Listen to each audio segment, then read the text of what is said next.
നമസ്കാരം. ക്രൈസ്തവ സമുദായം നേരിടുന്ന വിവിധങ്ങളായ പ്രതിസന്ധികളും പ്രശ്നങ്ങളും ചർച്ച ചെയ്യുവാനായി ഷെക്കേന ഒരുക്കുന്ന ചർച്ചാവേദി ഫയർ റൂമിലേക്ക് സ്വാഗതം. ഇന്ന് ഷെക്കേന ഫയർ റൂം ചർച്ചയ്ക്കെടുത്തിരിക്കുന്ന വിഷയം ക്രൈസ്തവ സമുദായത്തെ മാത്രം ബാധിക്കുന്ന ഒരു വിഷയമല്ല, മറിച്ച് ഈ സമൂഹത്തെ ആകമാനം കാർന്നു തിന്നുകൊണ്ടിരിക്കുന്ന അനേകം കുടുംബങ്ങളുടെ കണ്ണീര് വീഴ്ത്തിക്കൊണ്ടിരിക്കുന്ന മദ്യ ഉപഭോഗത്തെക്കുറിച്ചാണ്. ഈ ഒരു വിഷയം ഷെക്കേന ചർച്ചയ്ക്കെടുക്കുവാനുള്ള ഒരു സാഹചര്യം ഏപ്രിൽ 1 മുതൽ നിലവിൽ വന്ന സർക്കാരിൻ്റെ തലതിരിഞ്ഞ വികലമായ മദ്യനയത്തിൻ്റെ അടിസ്ഥാനത്തിലാണ്. നമ്മുടെ IT മേഖല നേരിടുന്ന പ്രധാന പ്രതിസന്ധി മദ്യവിൽപ്പനശാലകളുടെ കുറവാണോ? കേരളം നിക്ഷേപ സൗഹൃദ സംസ്ഥാനമാകാത്തതിൻ്റെ പ്രധാന കാരണം മദ്യത്തിൻ്റെ ലഭ്യതക്കുറവാണോ? കാർഷിക മേഖല നേരിടുന്ന ഒരു പ്രധാന പ്രതിസന്ധിയുടെ കാരണം കാർഷിക ഉൽപ്പന്നങ്ങളിൽ നിന്ന് വീര്യം കുറഞ്ഞ മദ്യം ഉൽപ്പാദിപ്പിക്കാത്തത് കൊണ്ടാണോ? സർക്കാരിൻ്റെ വിഡ്ഢിത്തം നിറഞ്ഞ ഈ മദ്യനയം കാണുമ്പോൾ സ്വാഭാവികമായും ചോദിച്ചു പോകുന്ന ചോദ്യം തന്നെയാണിത്. ഒരു ഭരണകൂടം തന്നെ ഒരു സമൂഹത്തെ മദ്യത്തിൽ മുക്കിക്കൊല്ലാൻ ശ്രമിക്കുമ്പോൾ തീർച്ചയായും വളരെ പ്രാധാന്യത്തോടു കൂടി ഈ വിഷയം ചർച്ച ചെയ്യേണ്ടിയിരിക്കുന്നു. അതുകൊണ്ട് തന്നെയാണ് ഷെക്കേന ഇന്ന് ഈ വിഷയം ചർച്ചയ്ക്കെടുത്തിരിക്കുന്നത്. ഈ വിഷയത്തിൽ തങ്ങളുടെ പ്രതികരണങ്ങൾ അറിയിക്കുവാൻ ഇന്ന് നമ്മോടൊപ്പമുള്ളത് KCBC മദ്യവിരുദ്ധ സമിതി സംസ്ഥാന വക്താവ് അഡ്വക്കേറ്റ് ചാർലി പോൾ, തൃശൂർ അതിരൂപത pastor council secretary doctor Mary Regina. രണ്ടുപേർക്കും ഈ ചർച്ചയിലേക്ക് സ്വാഗതം. ആദ്യം ശ്രീ അഡ്വക്കേറ്റ് ചാർലി പോൾ, ചില കണക്കുകൾ അങ്ങയുടെ മുമ്പിൽ ഞാൻ ഒന്ന് അവതരിപ്പിക്കുകയാണ്. അങ്ങേക്ക് അറിയാം എങ്കിൽ പോലും ഒന്ന് അവതരിപ്പിക്കുകയാണ്. ഒന്ന്, ഉമ്മൻചാണ്ടി സർക്കാർ അധികാരമൊഴിയുമ്പോൾ കേരളത്തിലെ ബാറുകളുടെ എണ്ണം 34, ഇപ്പോൾ അത് 306 ആയിരിക്കുന്നു. വിദേശ വിൽപ്പന മദ്യശാലകളുടെ എണ്ണം 258, ഇപ്പോൾ ഇത് 689 ആയിരിക്കുന്നു. ഈ ഒരു സാഹചര്യം നിലനിൽക്കുകയാണ് മദ്യത്തിൻ്റെ ഒരു ലഭ്യത വർദ്ധിപ്പിക്കുവാൻ വേണ്ടി ഏപ്രിൽ 1 മുതൽ പുതിയ മദ്യനയത്തിന് സർക്കാർ തുടക്കമിട്ടിരിക്കുന്നത്. സമൂഹത്തെ കണ്ണീരിലാഴ്ത്തുന്ന, സമൂഹത്തിൽ വർദ്ധിച്ചു വരുന്ന കുറ്റകൃത്യങ്ങൾക്ക് പിന്നിലെ ഒരു പ്രധാന കാരണമായ മദ്യത്തിൻ്റെ ഈ ലഭ്യത കൂട്ടിക്കൊണ്ട് പുതിയ മദ്യനയത്തിലൂടെ സർക്കാർ എന്താണ് ലക്ഷ്യമാക്കുന്നത്? Advocate Charlie Paul. ലോകത്തെ ഏതൊരു ഭരണകൂടവും പാലിക്കേണ്ട ഒരു മൗലിക തത്വമുണ്ട്. അത് ജനങ്ങളുടെ ജീവിത നിലവാരം ഉയർത്തുകയും വളർത്തുകയും പരിപോഷിപ്പിക്കുകയും ചെയ്യുക എന്നുള്ളതാണ്. ഒരു സർക്കാർ ഒരു പദ്ധതി ആവിഷ്കരിക്കുമ്പോൾ അത് പാവപ്പെട്ടവർ ദരിദ്രനായവനെ മുന്നിൽ കൊണ്ടുവന്ന ശേഷം ആ പദ്ധതി അവരെ എങ്ങനെ ബാധിക്കും എന്ന് ബോധ്യപ്പെട്ട ശേഷം വേണം അവതരിപ്പിക്കുക എന്നാണ് രാഷ്ട്രപിതാവായ മഹാത്മാഗാന്ധി ഉൾപ്പെടെയുള്ളവർ പറഞ്ഞു വച്ചിട്ടുള്ളത്. നിർഭാഗ്യവശാൽ ഇത് ടൂറിസത്തെ ചാരി കർഷകന്റെ ഔന്നത്യത്തെ ലക്ഷ്യമാക്കി എന്നിങ്ങനെ വ്യത്യസ്തമായ മേഖലകളെ രക്ഷിക്കാൻ എന്ന പേരിൽ കേരളത്തെ അപ്പാടെ മദ്യത്തിൽ മുക്കിക്കൊല്ലാനുള്ള ഒരു നയമാണ് ഈ സർക്കാർ ആവിഷ്കരിച്ചിട്ടുള്ളത് എന്ന് പറയേണ്ടി വരുന്നു. സർക്കാർ അധികാരത്തിൽ വരുമ്പോൾ പറഞ്ഞത് അങ്ങനെയല്ല. ഇത് വലിയൊരു സാമൂഹ്യ വിപത്തായി മാറിയിട്ടുണ്ട്. അതുകൊണ്ട് ഇപ്പോൾ നിലവിലുള്ള മദ്യശാലകളുടെ എണ്ണം അല്പം പോലും വർദ്ധിപ്പിക്കാതെ ഒരു തുള്ളി മദ്യം പോലും കൂടുതലായി ലഭ്യമാക്കാത്ത ഒരു നയമായിരിക്കും ഉണ്ടാക്കുക എന്ന് പറഞ്ഞാണ് ഒരു അധികാരത്തിൽ വന്നത്. അന്ന് പറഞ്ഞ മുദ്രാവാക്യം നാളത്തെ കേരളം ലഹരി മുക്ത നവകേരളം എന്നുള്ളതായിരുന്നു. പക്ഷെ നിർഭാഗ്യവശാൽ അതിനുശേഷം നേരത്തെ സൂചിപ്പിച്ച പോലെ അന്ന് ഉമ്മൻചാണ്ടി സർക്കാർ അധികാരത്തിൽ നിന്ന് പോകുമ്പോൾ 29 പഞ്ചനക്ഷത്ര ബാറുകൾ മാത്രമാണ് ഉണ്ടായിരുന്നത്. ഇന്നത്തെ കണക്ക് ഞാൻ കുറച്ചും കൂടി വിശദമായി പറയാം. ആ 29 നിന്ന് എല്ലാ മദ്യശാലകളും തുറന്നു കൊടുക്കും. 2 സ്റ്റാർ ഒഴികെയുള്ള എല്ലാ മദ്യശാലകളും ഈ സർക്കാർ തുറന്നു കൊടുക്കും. 2 സ്റ്റാർ ഫെസിലിറ്റിയുള്ള മുഴുവൻ മദ്യശാലകൾക്കും ബിയർ വൈൻ പാർലറുകൾ അനുവദിച്ച് നൽകുകയും ചെയ്തു. ഇന്ന് എന്താണ് സ്ഥിതി? ബാറ് മാത്രം 689 എണ്ണമുണ്ട്. ബിയർ പാർലറുകൾ 295 എണ്ണമുണ്ട്. ബൗക്ക ഔട്ട്ലെറ്റുകൾ 270 എണ്ണമുണ്ട്. കൺസ്യൂമർ ഫെഡിന്റെ ഔട്ട്ലെറ്റ് 39 എണ്ണമുണ്ട്. ക്ലബ്ബുകൾക്കുണ്ട്. ഇവിടെ പാവപ്പെട്ടവനല്ല, മുതലാളിമാർക്ക് ഒരുപാട് ക്ലബ്ബുണ്ട്. ആ മുതലാളിമാരുടെ ക്ലബ്ബ് മാത്രം 43 എണ്ണമാണ്. ഇഷ്ടം പോലെ മദ്യം ലഭിക്കുന്ന 43 ക്ലബ്ബുകൾ കേരളത്തിലുണ്ട്. ഡിസ്റ്റിലറി ലൈസൻസ് ഉള്ള 11 ബ്ലെൻഡിങ് യൂണിറ്റുകൾ കേരളത്തിലുണ്ട്. അതുപോലെ ബ്രൂവറി ഓർണം ഉണ്ട്. വേറെ ലൈസൻസ് ഉണ്ടെങ്കിലും പ്രവർത്തിക്കുന്നത് 3 പേർക്ക് ലൈസൻസ് ഉണ്ടെങ്കിലും 1 മാത്രമേ ഉള്ളൂ. അപ്പൊ ഇവിടെ ആരെങ്കിലും പുതുതായിട്ട് മദ്യം കിട്ടാത്തതുകൊണ്ടോ അത് ലഭ്യമാകാത്തതുകൊണ്ടോ ആവശ്യപ്പെട്ടുകൊണ്ടല്ല ഇപ്പോൾ ഈ ബാറുകൾ മുഴുവൻ അനുവദിച്ചു നൽകുന്നത്. അന്ന് മാർക്സിസ്റ്റ് പാർട്ടിയുടെ തലപ്പത്തുള്ള സീതാറാം യെച്ചൂരി ആയിക്കോട്ടെ, കോടിയേരി ബാലകൃഷ്ണൻ ആയിക്കോട്ടെ, അവരൊക്കെ തന്നെ പറഞ്ഞത് ഒരു തുള്ളി മദ്യം പോലും കൂടുതൽ നൽകാത്ത രീതിയിൽ മദ്യശാലകളുടെ എണ്ണം കുറച്ചു കൊണ്ടുവരും. അങ്ങനെ മദ്യമുക്തമായ കേരളം ഞങ്ങൾ സൃഷ്ടിക്കുമെന്ന് പറഞ്ഞവർ ആ പറഞ്ഞ വാഗ്ദാനത്തെ അപ്പാടെ ലംഘിച്ചുകൊണ്ട് വാഗ്ദാന ലംഘനം നടത്തിക്കൊണ്ട് മദ്യനയം അട്ടിമറിക്കുകയായിരുന്നു. നമ്മൾ ഓർക്കുക, 29 നിന്ന് എത്രയോ വർദ്ധിച്ച് എല്ലാ തലങ്ങളിലും അത് വർദ്ധിച്ചു. ഒപ്പം തന്നെ 10% ബീവറേജ് ഔട്ട്ലെറ്റുകൾ കേരളത്തിൽ കൂട്ടിക്കൊണ്ടിരുന്നു. അത് കയറി ഒരാഴ്ചക്കുള്ളിൽ തന്നെ അവർ നിർത്തലാക്കി. അതുപോലെ ഒരു പ്രദേശത്ത് മദ്യശാല വേണോ തീരുമാനിക്കാൻ അധികാരം നൽകുന്ന പഞ്ചായത്ത് രാജ് നഗരപാലിക ബില്ലുണ്ട്. 232 447 വകുപ്പുകൾ. ആ വകുപ്പുകൾ ഈ സർക്കാർ റദ്ദാക്കി. ഒപ്പം തന്നെ ബാർ ഉടമകൾക്ക് വേണ്ടി ദേശീയ സംസ്ഥാന പാതകൾ ഡീനോട്ടിഫൈ ചെയ്തു. പിന്നീട് സുപ്രീം കോടതി അത് അംഗീകരിച്ചു കൊടുത്തു. ദൂരപരിധി നിയമം 200 നിന്ന് 50 ചുരുക്കി. അങ്ങനെ 3 സ്റ്റാർ 4 സ്റ്റാർ മുഴുവൻ തുറന്നു കൊടുത്തു. ആ തരത്തിൽ മദ്യത്തിന്റെ ലഭ്യത ഗണ്യമായി വർദ്ധിപ്പിച്ചിട്ടാണ് നമ്മൾ മുന്നോട്ട് കൊണ്ടുപോകുന്നത്. ഇതൊരു സാമൂഹ്യ വിപത്താണെന്ന് പറഞ്ഞത് സർക്കാർ തന്നെയാണ്. നമ്മൾ എടുക്കുമ്പോൾ അതിന്റെ കണക്കുകൾ നമുക്കറിയാം. കേരളം പോലുള്ള സംസ്ഥാനത്ത് ആളോഹരി മദ്യം ഉപയോഗിക്കുന്നത് ദേശീയ ശരാശരി 4 ആണെങ്കിൽ ആളോഹരി നമ്മൾ 8.3 ലിറ്റർ ആണ്. ജനസംഖ്യയിൽ നമ്മുടെ ഇപ്പോഴത്തെ സ്ഥിതി നോക്കുമ്പോൾ 17.20% ആളുകൾ മദ്യപരായി മാറിക്കഴിഞ്ഞു. 17 ലക്ഷം പേര് കേരളത്തിൽ സ്ഥിരം മദ്യപാനികളാണ്. 47 ലക്ഷം പേര് മദ്യം ഉപയോഗിക്കുന്ന ശീലക്കാരായി മാറിക്കഴിഞ്ഞു. യുവാക്കളുടെ ഇടയിൽ തന്നെ 60% മദ്യം ഉപയോഗിച്ചിട്ടുള്ളവരാണ്. ഒരു പരിധി വരെ നമ്മൾ 1950കളിൽ 28 വയസ്സായ ആളുകൾ മദ്യപിച്ചിരുന്നത് ഇന്ന് 10 വയസ്സായ കുട്ടികൾ പോലും മദ്യപിക്കുന്നു. സ്ത്രീകളുടെ ഇടയിലാണെങ്കിൽ 10% മദ്യ ലഹരിയിലേക്ക് അടിമപ്പെട്ട് കഴിഞ്ഞിരിക്കുന്നു. അത് 10 ഇരട്ടിയായിട്ട് വർദ്ധിക്കുന്ന സ്ഥിതിവിശേഷമാണ്. ഇപ്പൊ അവര് പറയുന്നത് കശുമാങ്ങയിൽ നിന്നും ചക്കയിൽ നിന്നും അങ്ങനെയുള്ള ജാതിക്കയിൽ നിന്നും ഉൾപ്പെടെയുള്ള പ്രകൃതി വിഭവങ്ങളിൽ നിന്ന് അവർക്ക് വീര്യം കുറഞ്ഞ മദ്യം ഉണ്ടാക്കാമെന്നുള്ളതാണ്. ഈ വീര്യം കുറഞ്ഞ മദ്യം കഴിച്ചിട്ടാണ് എല്ലാവരും മദ്യാസക്തിയിലേക്ക് കടന്നു വരിക. സത്യത്തിൽ ഈ ഗവൺമെന്റ് ആരംഭിക്കുന്നത് മദ്യപാന നഴ്സറികളാണ്. ഇനി ആരെങ്കിലും കുടിക്കാൻ ബാക്കിയുണ്ടെങ്കിൽ അത് സ്ത്രീകളും കുട്ടികളുമാണ്. അവരെ കൂടി കുടിപ്പിച്ച് മദ്യത്തിന്റെ ലഭ്യത വർദ്ധിപ്പിച്ച് കേരളത്തെ അക്ഷരാർത്ഥത്തിൽ മദ്യത്തിൽ മുക്കിക്കൊന്ന് ഒരു സാമൂഹ്യ അരാജകത്വം സൃഷ്ടിക്കാനുള്ള സ്ഥിതിവിശേഷമാണ് ഈ ഗവൺമെന്റ് നടത്തിക്കൊണ്ടിരിക്കുന്നത്. ചാർലി, ഇപ്പോൾ ഞാൻ അടുത്ത ഘട്ടത്തിൽ തിരിച്ചു വരാം. ഡോക്ടർ മേരി റെജിന, അങ്ങ് സാമൂഹ്യ മേഖലകളിലൊക്കെ സജീവമായി പ്രവർത്തിക്കുന്ന ഒരു വ്യക്തിത്വമാണ്.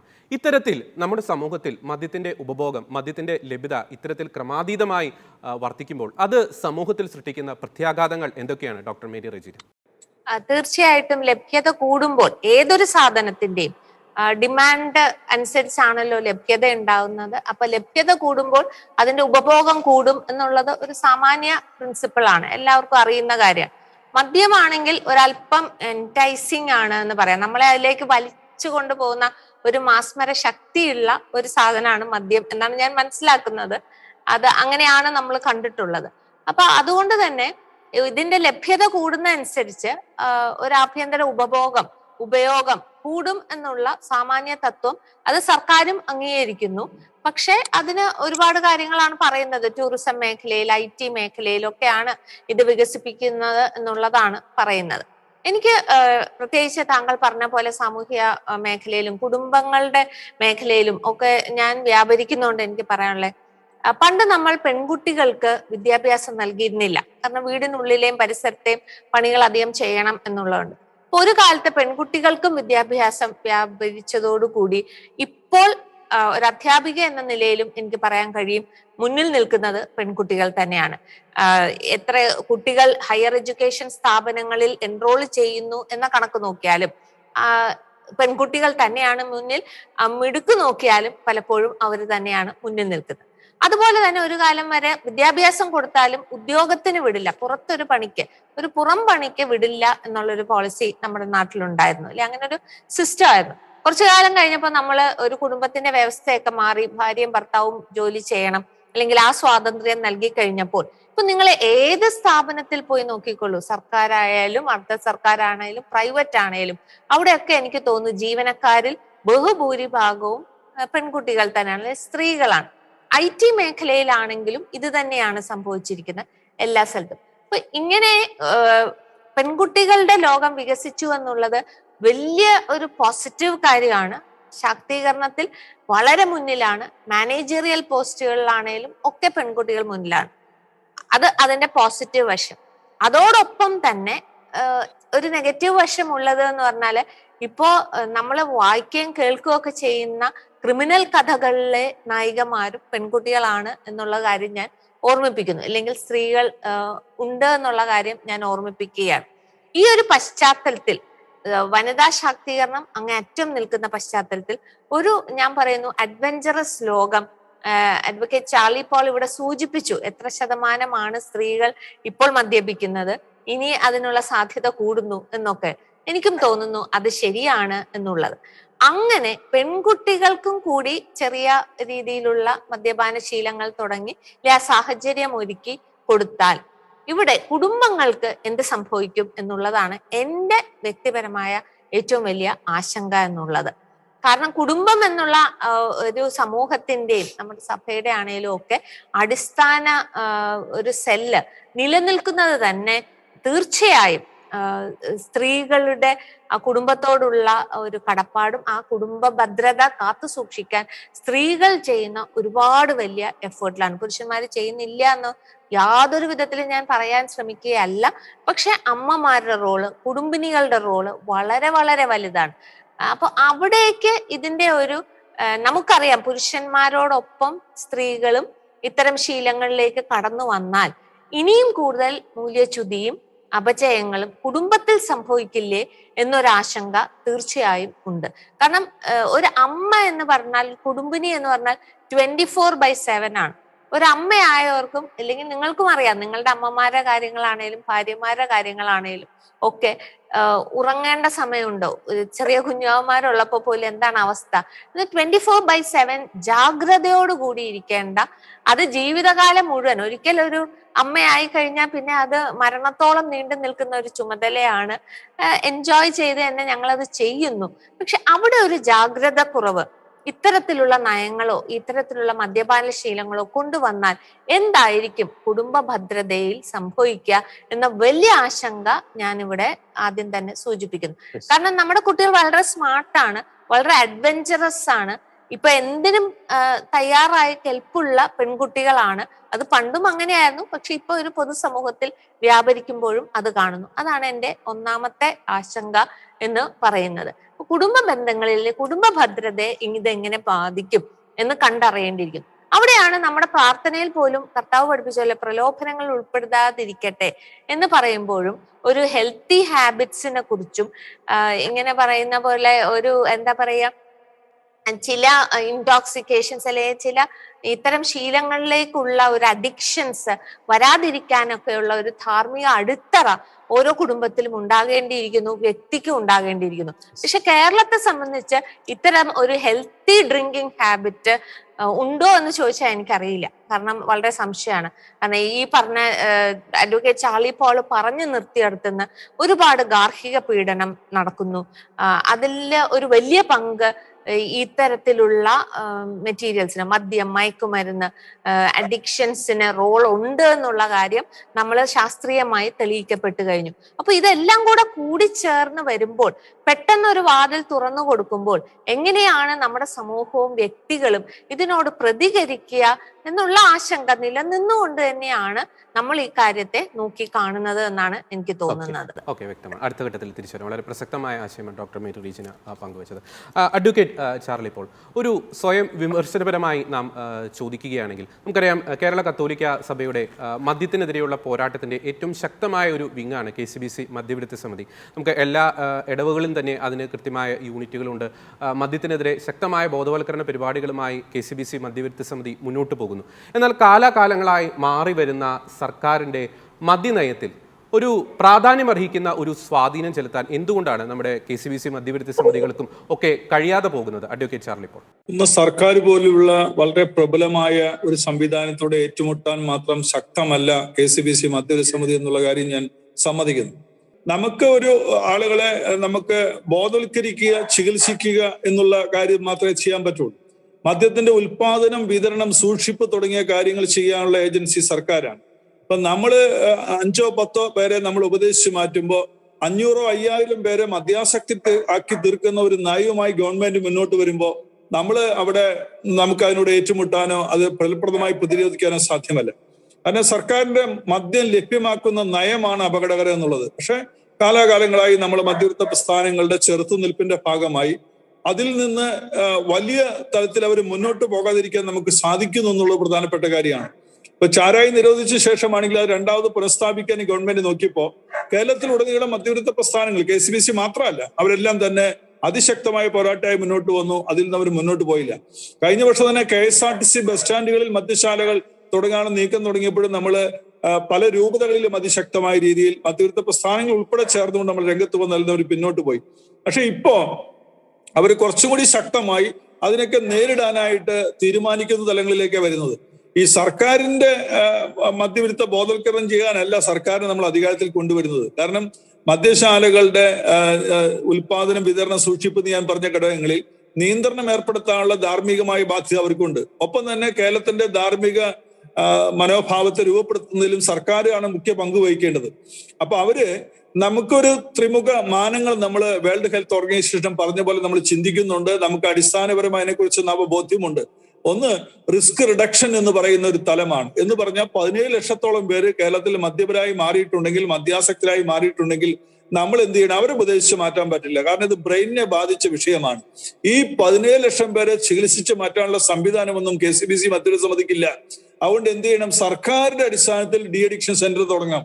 KCBC നമ്മുടെ രൂപതകൾക്കൊക്കെ തന്നെ ഏതാണ്ട് 10-30 അടുത്ത് നമുക്ക് ഡി അഡിക്ഷൻ കേന്ദ്രമുണ്ട്. ഞാൻ നേരത്തെ സൂചിപ്പിച്ചില്ലേ, നമ്മള് 30 പേരെയാണെങ്കിൽ ഒരു പക്ഷെ മാക്സിമം ഒരു സ്ഥലത്ത് കൊണ്ടുവരാൻ പറ്റുക.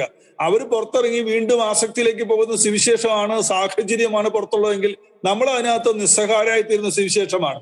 അതുകൊണ്ട് കേരളത്തില് മദ്യാസക്തരായി തീർന്നിട്ടുള്ള 17 ലക്ഷം പേരെ മദ്യാസക്തിയിൽ രക്ഷിക്കാൻ ഉള്ള ക്രമീകരണം ചെയ്യേണ്ട പ്രമുഖമായ ബാധ്യത കേരള സർക്കാരിനാണ്. അപ്പോ അവർക്ക് വീണ്ടും മദ്യം വേണ്ടാതെ വരും. രണ്ടാമത്തതാണ് ബോധവൽക്കരണം. ബോധവൽക്കരണം കൊണ്ട് ഫലമുണ്ട് എന്ന് തന്നെയാണ് എന്റെ വിശ്വാസം. കാരണം സഭ അംഗീകരിക്കുന്നില്ലെങ്കിലും കുടുംബാസൂത്രണം ഉൾപ്പെടെയുള്ള മേഖലകളിൽ ബോധവൽക്കരണത്തിന് വലിയ പ്രാധാന്യം ഉണ്ടായിരുന്നു. അതുപോലെ തന്നെ പുകവലി ഉൾപ്പെടെയുള്ള മേഖലകളിൽ ബോധവൽക്കരണത്തിന് വലിയ പ്രാധാന്യം ഉണ്ടായിരുന്നു. അതുകൊണ്ട് അത് കുറച്ചു വരാൻ കഴിഞ്ഞിട്ടുണ്ട്. സർക്കാർ വിമുക്തി എന്ന പേരിൽ വ്യാപകമായിട്ട് അത് ചെയ്യുന്നുണ്ട്. അതിന്റെ ഫലം മദ്യോപയോഗത്തിൽ കുറഞ്ഞതായി നമ്മൾ കാണുന്നതിന്റെ ഒരു റിസൾട്ട് അതാണ്. മറ്റൊന്ന്, അത് മയക്കുമരുന്നിലേക്ക് മാറി എന്നുള്ളൊരു കാഴ്ചപ്പാടാണ്. അപ്പൊ ഒന്ന്, കുടിച്ചുകൊണ്ട് പോയിക്കൊണ്ടിരിക്കുന്ന മദ്യാസക്ത രോഗികളെ ചികിത്സിച്ച് മാറ്റുക. രണ്ടാമത്, പുതിയ ആളുകൾ മദ്യാസക്തിയിൽ വന്നു പെടാതിരിക്കാൻ നഴ്സറി മുതൽ നമ്മൾ മുന്നോട്ട് എല്ലാവരെയും ബോധവൽക്കരിക്കണം. ഏതെല്ലാം തരത്തിൽ ബോധവൽക്കരിക്കുക, മാത്രത്തിലുള്ള ബോധവൽക്കരണ പ്രക്രിയ നടത്തണം. സർക്കാർ ചെറുതല്ലാത്ത രീതിയിൽ അത് ചെയ്യുന്നുണ്ട്. അപ്പോൾ പുതിയ തലമുറയ്ക്ക് മദ്യം വേണ്ട, ഉപയോഗിച്ചുകൊണ്ടവർക്ക് വേണ്ട, അങ്ങനെയെങ്കിലും സപ്ലൈ കുറയ്ക്കണം. അതാണ് KCBC മുന്നോട്ട് വയ്ക്കുന്ന മാർഗം. ഡിമാൻഡ് കുറച്ച്, റിസ്ക് കുറച്ച്, സപ്ലൈ കുറയ്ക്കണം എന്നാണ് നമ്മൾ ഗവൺമെന്റിനോട് പറഞ്ഞത്. അത് ഒറ്റയടിക്ക് നിരോധിക്കണമെന്നല്ല. നമ്മുടെ പ്രായോഗികമായ ലക്ഷ്യങ്ങളും പ്രായോഗികമായ മാർഗങ്ങളാണ് നമ്മൾ നിർദ്ദേശിക്കുന്നത്. അപ്രകാരം മദ്യത്തിന്റെ ലഭ്യത കുറയ്ക്കുന്നതിന് പകരം ഇനി ആരെങ്കിലും അവശേഷിക്കുന്നതിന് അവരെ കൂടി മദ്യപനാക്കി മാറ്റുന്ന വീര്യം കുറഞ്ഞ മദ്യം ഉൽപ്പാദിപ്പിക്കാനാണ് സർക്കാരിന്റെ നീക്കം. ഈ വീര്യം കുറഞ്ഞ മദ്യം ഈ കർഷകരെ സഹായിക്കാൻ എന്ന പേരിൽ അങ്ങനെ ഉൽപ്പാദിപ്പിക്കേണ്ട ആവശ്യകതയില്ല. വീര്യം കൂടിയ മദ്യം തേടി നടക്കുന്നവനാണ് മലയാളി. അതുകൊണ്ടാണ് ജവാൻ റം പോലുള്ള വീര്യം കൂടിയ മദ്യം ഗവൺമെന്റ് വീണ്ടും വ്യാപകമായി വർദ്ധിപ്പിക്കും എന്ന് പറയുന്നത്. ആ മനുഷ്യർക്ക് ഈ മദ്യം വേണ്ടല്ലോ. അപ്പൊ പുതിയ തലമുറയെയും കുട്ടികളെയും സ്ത്രീകളെയുമാണ് ലക്ഷ്യം വെക്കുന്നത്. മാത്രമല്ല, ഈ പഴവർഗ്ഗങ്ങളിൽ നിന്നൊക്കെ മദ്യം ഉണ്ടാക്കണമെന്ന് എന്താണ് ഇത്ര നിർബന്ധം? ഞാൻ ഉദാഹരണം പറയാം. തൃശ്ശൂരിൽ തന്നെ മാടക്കത്തറയിലുള്ള കശുമാവ് ഗവേഷണ കേന്ദ്രത്തിൽ കശുമാങ്ങയിൽ നിന്ന് തന്നെ 20ഓളം വസ്തുക്കൾ മദ്യമുണ്ടാക്കി വീര്യം കുറഞ്ഞ മദ്യം കഴിച്ചു കഴിയുമ്പോൾ അവന്റെ തലച്ചോറിന്റെ ബ്രെയിൻ കെമിസ്ട്രി അത് ബാധിക്കും. അപ്പൊ അവന് എന്തെന്നില്ലാത്ത ആനന്ദം തോന്നും. അതേ ലെവലിൽ ആനന്ദം കുറച്ചു കഴിയുമ്പോൾ വീര്യം കുറഞ്ഞ മദ്യം കഴിച്ച ഉണ്ടാവില്ല. വീര്യം കൂടിയ മദ്യത്തിലേക്ക് പതുക്കെ അവൻ മാറും. അതുകൊണ്ട് ഈ വീര്യം കുറഞ്ഞ മദ്യപാനം എന്ന് പറയുന്നത് ഒരു മദ്യപാന നഴ്സറിയാണ്. സഭ കുറെ കൂടി ശക്തമായി ശക്തമായി ഇടപെടുന്നുണ്ട്. കൃത്യസമയത്ത് പ്രസ്താവനകൾ ഇറക്കുന്നു, മദ്യവിരുദ്ധ ബോധവൽക്കരണങ്ങളൊക്കെ നടത്തുന്നുണ്ട്. എന്നാൽ ഒരു ഭരണകൂടം തന്നെ ഇത്തരത്തിലൊരു മദ്യത്തിന്റെ ലഭ്യത വർദ്ധിപ്പിക്കുവാനുള്ള നയം സ്വീകരിക്കുമ്പോൾ മറ്റു മേഖലകളിൽ ഇടപെടുന്നതിനേക്കാൾ കൂടുതൽ ശക്തമായി തന്നെ ഈ മദ്യ ഉപഭോഗത്തിനെതിരെ സഭ ശക്തമായി പോരാടേണ്ട ഒരു സാഹചര്യമല്ലേ സംജാതമായിരിക്കുന്നത്? Doctor Mary Regina. തീർച്ചയായിട്ടും എന്റെ ഒരു അറിവ് വെച്ചിട്ട് സഭാ നേതൃത്വം, ഈ മദ്യവിരുദ്ധ സമിതി ഉണ്ട്, അഡ്വക്കേറ്റ് ചാർലി പോളൊക്കെ പ്രതിനിധീകരിക്കുന്ന, നേതൃത്വം കൊടുക്കുന്ന, അവരിലൂടെയും അല്ലാതെയും നമ്മളെ കഴിവിന്റെ പരമാവധി ചെയ്യുന്നുണ്ട്. വരുമാനവും ഒരു കാര്യമാണ് സർക്കാരിന്, പ്രത്യേകിച്ച് കേരളം പോലുള്ള ഒരു സംസ്ഥാനത്ത് എന്ന് എനിക്ക് തോന്നുന്നു. അതുകൊണ്ടാണ് ഈ മദ്യനയം ഒരിക്കലും എന്നും ഇവിടെ ഒരു ചർച്ചാ വിഷയവും പ്രശ്നവും ഒക്കെയായി നിലകൊള്ളുന്നത് എന്നാണ് എനിക്ക് തോന്നുന്നത്. നമുക്ക് ചെയ്യാൻ പറ്റുന്നത് ഈ പറഞ്ഞതുപോലെ കൺസെന്റൈസേഷൻ, നമ്മുടെ ആൾക്കാരെ പരമാവധി ബോധവൽക്കരിക്കുക, ഇതിൽ നിന്ന് മാറി നിൽക്കുക, ദൂഷ്യവശങ്ങൾ പറഞ്ഞ് മനസ്സിലാക്കുക. ഇതിൽ ഇങ്ങനെ അഡിക്റ്റഡ് ആയിരിക്കണം, ആസക്തിയിൽ ഇങ്ങനെ മുങ്ങി താഴാതിരിക്കാനുള്ള പരമാവധി മാർഗങ്ങൾ നമ്മൾ സ്വയം അവലംബിക്കുക. അതിനുള്ള ഒരു കോട്ട നമ്മുടെ എളുപ്പമല്ല ഇതൊക്കെ എന്നറിയാം. അത് നമ്മുടെ സഭാ മക്കളിൽ മാത്രമല്ല, സമൂഹത്തിലേക്കും. കാരണം നമ്മൾ പ്രവർത്തിക്കുന്ന ഈ പറഞ്ഞ പോലെ മിഷൻ ഏരിയകൾ നമ്മുടെ ഒരു മിഷനാണ്. എല്ലാ ഇടത്തേക്കും സുവിശേഷം എത്തിക്കുക എന്നുള്ള മിഷനായിട്ട് നമ്മൾ പാർശ്വവൽക്കരിക്കപ്പെട്ട സമൂഹങ്ങൾക്കിടയിലും ചേരി പ്രദേശങ്ങളിലും വിദ്യാഭ്യാസം ഇല്ലാത്തവരുടെ ഇടയിലും ഉള്ളവരുടെ ഇടയിലും ഒക്കെ ലോകം മുഴുവൻ നമ്മൾ പ്രവർത്തിക്കുന്നുണ്ട്. പക്ഷെ അവിടേക്കെല്ലാം ഇറങ്ങിച്ചെല്ലുവാൻ, ഈ ഒരു വിഷയവുമായി ഇറങ്ങിച്ചെല്ലുവാൻ ഇപ്പൊ ഒരു സംഘടനയ്ക്ക് മാത്രം സാധിക്കുന്നതല്ല. ഞാൻ എപ്പോഴും ഇവരുടെ മീറ്റിങ്ങുകളിൽ പോകുമ്പോഴും ഞാൻ പറയാറുണ്ട്, ഏറ്റവും അധികം ഇതിന്റെ ദൂഷ്യവശങ്ങൾ അനുഭവിക്കുന്നത്, ഇപ്പൊ ഒരു പുരുഷൻ തന്നെ മദ്യാസക്തിയിൽ പെട്ടാൽ ഏറ്റവും അധികം അനുഭവിക്കുന്നത് സ്ത്രീയും കുട്ടികളുമാണ്. അല്ലെ, കുടുംബത്തിലെ ഈ കുറച്ച് ബലം കുറഞ്ഞവരാണ്, അശരണരായിട്ടുള്ള സ്ത്രീയും കുട്ടികളും തന്നെയാണ്. അപ്പോ അവര് മാതൃവേദി പോലെയുള്ള സ്ത്രീകൾ ഉൾപ്പെടുന്ന മറ്റെല്ലാ സംഘടനകളും ഒന്നിച്ചു നിൽക്കേണ്ടത്, അത് അഡ്വക്കേറ്റ് ചാർലി പോൾ പറഞ്ഞ വളരെ ശരിയാണ്. അതോടൊപ്പം ജനത്തോട്, എന്താ പറയാ, സഭാ മക്കളോട് ഇടയിൽ മാത്രമല്ല, പൊതുജനത്തിന്റെ ഇടയിലും. കാരണം നമ്മൾ ആരും ഐസൊലേറ്റഡ് അല്ല, ഐലൻഡ്സ് അല്ല. ഒരു കുടുംബത്തിലോ ഒരു പ്രദേശത്തിലോ ഒരു അയൽവക്കത്തോ ഉണ്ടാകുന്ന പ്രശ്നങ്ങൾ നമ്മളെ പോലും ബാധിക്കുന്നതാണ് എന്നുള്ളത് തിരിച്ചറിഞ്ഞുകൊണ്ട് തന്നെ വലിയ ബോധവൽക്കരണ പരിപാടിയും സഹായ ഹസ്തങ്ങളും നമ്മൾ നീട്ടേണ്ടിയിരിക്കുന്നു. ഇത് മറ്റു പല ഇതിലുമായിട്ട് ഈ എനർജിയും ഇതും ഒക്കെ നമുക്ക് ഡൈവേർട്ട് ചെയ്യാൻ പറ്റും. പക്ഷെ ജാഗ്രതയോടുകൂടി ഇരിക്കേണ്ടിയിരിക്കുന്നു എന്നുള്ളത് തന്നെ പല തലങ്ങളിൽ നമ്മൾ പരിശ്രമിച്ചുകൊണ്ടേയിരിക്കുന്നു. അഡ്വൈസറി ഒരു റോളുണ്ട്, നമ്മൾ ഒരു എന്താ പറയാ തടയൽ ഒരു റോളാണ്, ബോധവൽക്കരണം മറ്റൊരു തലത്തിൽ നമ്മൾ നടത്തേണ്ടിയിരിക്കുന്നു, ചിലപ്പോഴെങ്കിലും പ്രതിഷേധങ്ങൾ ശക്തമാക്കേണ്ടിയും ഇരിക്കുന്നു. അങ്ങനെ പല ലെവലിൽ നിന്നുകൊണ്ട് നമ്മൾ ഇതിനെ നോക്കിക്കാണുകയും പ്രവർത്തിക്കുകയും ചെയ്യണം. സഭ അതിൽ സജീവമാകണം എന്നുള്ളത് തന്നെയാണ് എൻ്റെ അഭിപ്രായം. വ്യക്തമാണ്. അഡ്വക്കേറ്റ് ചാർലി പോൾ, കഴിഞ്ഞ ഉമ്മൻചാണ്ടി സർക്കാരിൻ്റെ കാലത്ത് ഈ ബാറുകളുടെയൊക്കെ ഒരു എണ്ണം കുറച്ചപ്പോൾ മറുഭാഗം ഉയർത്തിക്കൊണ്ടുവന്ന ഒരു വാദമാണ് ഈ മദ്യത്തിൻ്റെ ലഭ്യത കുറച്ചു കഴിഞ്ഞാൽ സമാന്തരമായ ഒരു ലഹരി സംവിധാനം ഇവിടെ ഉയരുമെന്ന്. പക്ഷേ നമുക്കറിയാം, ഈ ഒരു അടുത്ത നാളുകളിലാണ് കേരളത്തിൽ ഈ ലഹരിക്കടുത്ത്, പ്രത്യേകിച്ച് മയക്കുമരുന്ന്, കഞ്ചാവ് പോലുള്ള ലഹരികളുടെ ഒരു ഉപയോഗം വളരെ വലിയ രീതിയിൽ വർദ്ധിച്ചുകൊണ്ടിരിക്കുന്നത്. സത്യത്തിൽ ഒരു മദ്യത്തിൻ്റെ ലഭ്യത വർദ്ധിപ്പിക്കുവാൻ വേണ്ടി ഇവർ ഉന്നയിച്ച ഒരു ബാലിശമായ വാദമല്ലേ, മദ്യത്തിൻ്റെ ലഭ്യത കുറച്ചു കഴിഞ്ഞാൽ ഈ സമാന്തരമായ മയക്കുമരുന്ന് പോലുള്ള ഒരു ലഹരികളുടെയൊക്കെ ഒരു ഉപഭോഗം വർദ്ധിക്കും എന്നുള്ളത്, അതിൽ എന്തുമാത്രം വാസ്തവമുണ്ട് അഡ്വക്കേറ്റ് ചാർലി പോൾ? അവര് അന്ന് സൂചിപ്പിച്ചത് ഈ മദ്യത്തിന്റെ ലഭ്യത കുറച്ചാൽ ലഹരി മരുന്ന് കൂടുമെന്നാണ്. പക്ഷെ ഇപ്പൊ മദ്യത്തിന്റെ ലഭ്യത കൂട്ടിയപ്പോഴും അതിനേക്കാൾ ഇരട്ടി മയക്കുമരുന്നിലേക്ക് മനുഷ്യൻ പോയി. സർക്കാർ തന്നെ കണ്ടെത്തിയ 3 കാര്യം ഞാൻ വായിക്കാം. ഞാനിതെല്ലാം കളക്ട് ചെയ്ത് വെക്കുന്ന ഒരാളാണ്, 10-40 വർഷത്തോളമായി രംഗത്തുള്ള ഒരാളാണ്. ഒന്ന്, ഈ മദ്യ വിഭവം കുറയാനുള്ള, പിന്നെ ഇതിനെ 2 തരത്തിൽ നമ്മൾ കാണണം. ഒന്ന്, മദ്യം എന്ന് പറയുന്നത് സർക്കാർ നിയമാനുസൃതം നൽകുന്ന ഒരു വസ്തുവാണ്. മയക്കുമരുന്ന് എന്ന് പറയുന്നത് ഈ രാജ്യത്ത് നിരോധിക്കപ്പെട്ട വസ്തുവാണ്. നിരോധിക്കപ്പെട്ട വസ്തു വ്യാപകമാകുന്നുവെങ്കിൽ അത് ഒരു ഭരണത്തിലിരിക്കുന്ന സർക്കാരിന്റെ കഴിവുകേടാണ്. മയക്കുമരുന്ന് ഇവിടെ വർദ്ധിക്കുന്നു എന്ന് അവർ പറയരുത്, കാരണം അത് അവരുടെ കഴിവുകേടല്ലേ. മയക്കുമരുന്ന് എവിടെ നിന്നാണ് വരുന്നതിന്റെ ഉറവിടം കണ്ടെത്തി അത് നശിപ്പിക്കാനുള്ള ജാഗ്രത കാട്ടിയതിനു ശേഷം മയക്കുമരുന്ന് കൂടുകയാണെന്ന് പറഞ്ഞ് വിലാപം ഉയർത്തേണ്ട കാര്യം എന്താ? മദ്യം വർദ്ധിപ്പിക്കുക, ഞാൻ ഒരു വിഷത്തിന് പകരം മറ്റൊരു വിഷം നമുക്ക് അവലംബിക്കുക എന്ന് പറഞ്ഞത് എന്താ ന്യായം? മയക്കുമരുന്ന് വർദ്ധിക്കുന്നതുകൊണ്ട് നമുക്ക് മദ്യം കൊടുത്ത് നേരിടാം എന്ന് പറയുന്നത് ഇടതുകാലിലെ മന്ത് വേണമെങ്കിൽ നമുക്ക് വലതുകാലിലേക്ക് മാറ്റാം എന്ന് പറയുന്നതിനെ പോലെയാണ്. ഒരിക്കലും ഫലപ്രദമല്ല. ഒന്ന്, ഈ ബോധവൽക്കരണം അവർ നടത്തിയത് 300 കോടിയോളം രൂപ ചെലവട്ട. അപ്പൊ ബോധവൽക്കരണത്തിന്റെ ഒരു ഫലം കാണാതിരിക്കുമല്ലോ. അതാണ് ഒരു കാരണമെന്ന് എക്സൈസ് പറയുന്നു. രണ്ടാമത്തെ കാരണം എന്ന് പറയുന്നത് ഈ മയക്കുമരുന്ന് ഉപയോഗം കൂടിയതാണെന്നുള്ളൊരു വാദഗതി മനരോഗ വിദഗ്ധന്മാർ പറയുന്നതിന് ഉണ്ട്. പക്ഷെ അതിനകത്തെന്താ കാരണം? ഒരു കാര്യം ഞാൻ പറയാം, ഇതിവിടെ 50 രൂപയ്ക്ക് ഉണ്ടാക്കുന്ന മദ്യമാണ് ഇത് 400-500 ഇരട്ടി ടാക്സ് കൊടുത്ത് 650-850 രൂപയ്ക്കൂടെ വിൽക്കുന്നത്.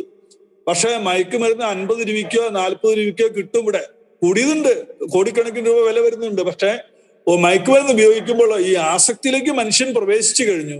അവന് മദ്യം അല്ലെങ്കിൽ മയക്കുമരുന്ന് കിട്ടണം. മദ്യത്തിന്റെ തുക ഗണ്യമായി ഈ ഗവൺമെന്റ് 5-10 വട്ടം വർദ്ധിപ്പിച്ചു. അപ്പൊ ഒരു പാവപ്പെട്ടവനെ സംബന്ധിച്ച് അവരുടെ വരുമാനം കുറഞ്ഞു. ആ വരുമാനം കുറഞ്ഞപ്പോ മറ്റു മാർഗങ്ങളിലേക്ക് അവൻ പോയി എന്നുള്ളതാണ് വസ്തുത.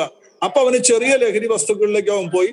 അപ്പൊ ചെറിയ വസ്തുക്കളിൽ നിന്ന് വീര്യംകുടിയിലേക്ക് അവൻ പതുക്കെ പോകും. അപ്പൊ അവൻ മോഷണം, പിടിച്ചുപറി എന്നൊരു തലങ്ങളിലേക്ക് അവൻ മാറുകയും ചെയ്യും. ഒരു ലഹരിയും നമുക്ക് ഗുണകരമല്ല. പക്ഷെ മദ്യത്തിന് പകരമാണ് മയക്കുമരുന്നെന്നോ മയക്കുമരുന്ന് പകരമായും മദ്യം കൊടുക്കാമെന്ന് പറയുന്നത് എത്ര വിചിത്രമായ ന്യായമാണ്. അത് ഗുണകരമായ വസ്തുവല്ല. ഈ രണ്ടും പ്രോത്സാഹിപ്പിക്കാൻ പാടുള്ള വസ്തുവല്ല. രണ്ടിനെയും രണ്ട് തരത്തിലാണ് നമ്മൾ നോക്കിക്കാണുന്നത്. ഒന്ന് നിരോധിക്കപ്പെട്ട വസ്തുവാണ്, മറ്റൊന്ന് ഈ രാജ്യത്ത് ഗവൺമെന്റ് ലൈസൻസ് ഉൾപ്പെടെ കൊടുക്കുന്നതാണ്. ഈ ലോകത്ത് ഇന്ത്യ ഒഴികെയുള്ള ഒരു രാജ്യത്തും ഈ മദ്യവ്യാപാരം എന്ന് പറയുന്നത് സർക്കാരിന്റെ പണിയല്ല. മദ്യം ആരോഗ്യത്തിന് ഹാനികരം എന്ന് പറഞ്ഞുകൊണ്ട് മദ്യം വിൽക്കുന്ന ഏക രാജ്യമാണ് ഇന്ത്യ. മറ്റു രാജ്യത്തും മദ്യമുണ്ട്, പക്ഷെ അത് ഗവൺമെന്റ് അല്ല ചെയ്യുന്നത്. കാരണം ഗവൺമെന്റിനെ സംബന്ധിച്ച് അവിടുത്തെ ജനങ്ങൾക്ക് ആരോഗ്യത്തിന് ഹാനികരമായ വസ്തു, ഒരു നന്മയും പ്രദാനം ചെയ്യാത്ത വസ്തു, അവന്റെ കുടുംബത്തെയും വ്യക്തി ജീവിതത്തിന്റെയും ആത്മീയ ജീവിതത്തിന്റെയും മാനസിക ജീവിതത്തിന്റെയും സാമൂഹിക ജീവിതത്തിന്റെയും എല്ലാ തലങ്ങളെയും വിനാശകരമായി ബാധിക്കുന്ന ഒരു വസ്തു എങ്ങനെ സർക്കാരിന് വിൽക്കാൻ പറ്റും? അതുകൊണ്ട് ഈ ഒരു തിന്മയ്ക്ക് പകരം മറ്റൊരു തിന്മയെ നമുക്ക് കൈകൊട്ടി വിളിക്കാം എന്ന് പറയുന്ന ആ ചിന്ത ഗുണകരമല്ല, അത് ശരിയുമല്ല, വിചിത്രമാണ്, അരാജകത്വം സൃഷ്ടിക്കുന്നതാണ്. ഒപ്പം തന്നെ നമ്മൾ സൂചിപ്പിച്ചില്ല, ഇനിയിപ്പോ IT പാർക്കുകളിൽ വരാൻ പോവുകയാണ്. ഈ മറ്റുള്ളിടത്തെല്ലാം നമ്മുടെ നാട്ടിലും അത് കൊണ്ടുവരണം എന്ന് പറഞ്ഞതിൽ യുക്തിയില്ല. അപ്പൊ തായ്ലൻഡ് പോലുള്ള രാജ്യങ്ങൾ വ്യഭിചാരം തൊഴിലാക്കി സ്വീകരിച്ച രാജ്യങ്ങളാണ്. അത് നമുക്കിവിടെ കൊണ്ടുവരാൻ പറ്റുമോ? ഗാന്ധിജി പറഞ്ഞിട്ടുണ്ട് ഇതിനേക്കാൾ നല്ലത് മോഷണമാണ്, വ്യഭിചാരമാണെന്ന്. പക്ഷെ നമുക്കത് ശുപാർശ ചെയ്യാനൊന്നും പറ്റൂല. ഈ മേഖലയിലേക്ക് മദ്യം കൊണ്ടുവരുമ്പോൾ എന്ത് സംഭവിക്കും? ഇപ്പൊ മദ്യപിച്ച് നമുക്ക് ജോലി ചെയ്യാൻ പറ്റില്ല. അപ്പൊ അവന്റെ ഉൽപാദനക്ഷമതയിൽ മാന്ദ്യം ഉണ്ടാകും, സഹകരണമില്ലായ്മ അവൻ കാണിക്കും, കാര്യക്ഷമതയില്ലായ്മ ഉണ്ടാകും, ജോലിയിൽ നിന്ന് അവൻ വിട്ടുനിൽക്കും.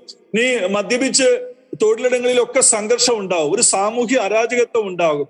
അവിടെ IT മേഖലകളിൽ വനിതകളും കൂടുതലുണ്ട്. അവരും ഈ പബ്ബുകളിൽ പോയി മദ്യപാന ശീലത്തിലേക്ക് വന്നുകൊണ്ടിരിക്കുകയാണ്. പരസ്പരം ഒരു അരാജകത്വത്തിന്റെ വേദി സൃഷ്ടിക്കും. മദ്യത്തിനെതിരെയുള്ള ഒരു ബോധവൽക്കരണം കൂടുതൽ നാം ശക്തമാക്കേണ്ടതല്ലേ? ഒരു കാര്യം, പലപ്പോഴും പല കുട്ടികളും അവരുടെ കുടുംബത്തിൽ നിന്നാണ് ഈ മദ്യപാനത്തിൻ്റെ പല ശീലങ്ങളും ആരംഭിക്കുന്നത്. അതുകൊണ്ടൊക്കെ തന്നെ നമ്മുടെ വിദ്യാലയങ്ങളിലൊക്കെ ഈ മദ്യപാനത്തിനെതിരെയുള്ള ബോധവൽക്കരണം കുറെ കൂടി ഈ ഒരു കാലഘട്ടത്തിൽ ശക്തമാക്കേണ്ടതല്ലേ ഡോക്ടർ മേരി റെജിന? തീർച്ചയായിട്ടും.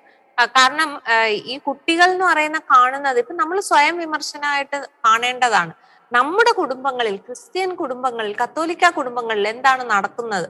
ഏതൊരു അവസരം, ഒരു സന്തോഷത്തിന്റെ, ആഘോഷത്തിന്റെ, അത് മാമോദീസ ആകട്ടെ, അതികുർബാന സ്വീകരണമാകട്ടെ, വിവാഹമാകട്ടെ, എല്ലായിടത്തും മദ്യം വിളമ്പുക. ഇപ്പൊ കുറേയൊക്കെ ഇങ്ങനെ പറഞ്ഞ് കുറച്ച് എന്തോ ഒരു പിടുത്തം വന്നിട്ടുണ്ട്, ഒരു ചെറിയ മാറ്റം. അന്നത്തെ ദിവസമെങ്കിലും മദ്യം വിളമ്പില്ല, എന്നാൽ തലേ ദിവസമോ ബന്ധുക്കളുടെ വീട്ടിലോ ഇത് വിളമ്പുന്നുണ്ട് എന്നുള്ള കാര്യം സത്യമാണ്. അപ്പൊ അങ്ങനെ അത് കണ്ടു വളരുന്ന മക്കളാണ്. എനിക്ക് തോന്നുന്നു മാതാപിതാക്കൾക്കുള്ള ഏറ്റവും വലിയ മോറൽ പോലീസിങ്, ആ വാക്കും ആ നയവും ഒക്കെ ശരിയാണോ എന്ന് എനിക്കറിയില്ല, കുട്ടികളിലൂടെ നമുക്ക് സാധിക്കും എന്ന് തോന്നുന്നു. പിന്നെ അത് അവർക്ക് ഉണ്ടാക്കിയെടുക്കേണ്ട ബോധ്യമാണ്.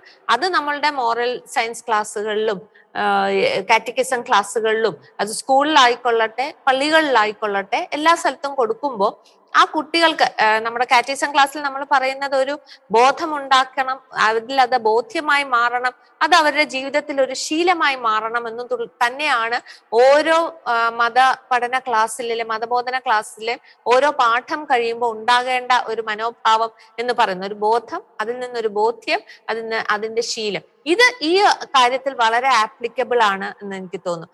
അവർക്ക് ആ ബോധ്യം ഉണ്ടായാൽ തീർച്ചയായും അവർ വളരുമ്പോൾ ഭൂരിഭാഗം പേരും ഇത്തരം ഒരു ആസക്തിയിലേക്ക് വഴുതി വീഴാതിരിക്കാൻ സാധിക്കും.